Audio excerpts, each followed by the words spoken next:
नीति आयोग बैठक में पश्चिमबंग मुख्यमंत्री ममता बनर्जी हंगामा विभिन्न प्रसंग में बैठक वर्जन करिसेंती ममता। प्रधानमंत्री नरेंद्र मोदी अध्यक्षतार बसिथिबा बैठक में माइक को म्यूट कर दिया जाइथिबा अभियोग करी बैठक वर्जन करथिले ममता।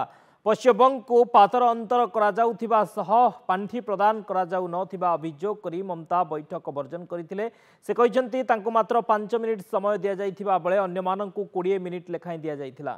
केंद्र एवं राज्य मध्य सहभागिता और समन्वय बजाय रखिबा बैठकर मुख्य उद्देश्य। बैठक में विकसित भारत 2047 उपरे थिबा दृष्टिकोण दस्तावेज उपरे चर्चा करा जाउछि। 2047 विकसित भारत लक्ष्य हासिल ले राज्य गुड़िकर भूमिका उपरे चर्चा हेउछि। बैठक में इंडिया मेंट शासित राज्यर मुख्यमंत्री जोग देई नाहंती। बैठक में तमिलनाडु मुख्यमंत्री एम.के. स्टालिन, पुडुचेरी मुख्यमंत्री एन. रंगास्वामी, केरल मुख्यमंत्री पिनरई विजयन, पंजाब मुख्यमंत्री भगवंत मान, कर्नाटक मुख्यमंत्री सिद्धरमैया, तेलंगाना मुख्यमंत्री रेवंत रेड्डी, हिमाचल प्रदेश मुख्यमंत्री सुखविंदर सिंह सुखू शामिल होई नथिले।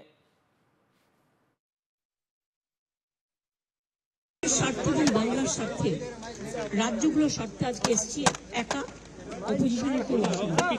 কিন্তু আপনাদের পরিষ্কারভাবে বলছি, আপনারা বাজেটে আমাদের বঞ্চনা করেছেন। আপনারা বাংলার সমস্ত উন্নয়নের প্রজেক্ট বন্ধ করে দিয়েছেন। আপনারা বিরোধী দলের কোনো রাজ্যকে কোনো সুযোগ দেন না এবং আপনারা আমাদের 3 বছর ধরে 100 দিনের কাজ বন্ধ, প্রধানমন্ত্রী আবাস যোজনা বন্ধ, রুরাল রোড যোজনা বন্ধ, সমস্ত কিছু বন্ধ করে রেখেছেন। এমনকি ফুড সাবসিডি পর্যন্ত দেননি। আমরা 1,71,000 কোটি টাকা পাই লাস্ট ইয়ার পর্যন্ত। এই বাজেটেও কিছু নেই, শুধু জিরো। এইটুকু বলার সাথে সাথে আমার মাইকটা স্টপ করে দিয়েছে। আমি বললাম, why you discriminate, why you stop me? I am only attending. You should be happy for that. Instead of that, you are giving more scope to your party, your government, and you only me. On behalf of opposition, only I am there, and you stop my mic. আপনি আমার mic বন্ধ করে দিচ্ছেন। আপনাদের এই বঞ্চনা আমি মানি না, তাই মনে রাখবেন আমি চললাম। সব রিজিওনাল পার্টি का इंसल्ट है।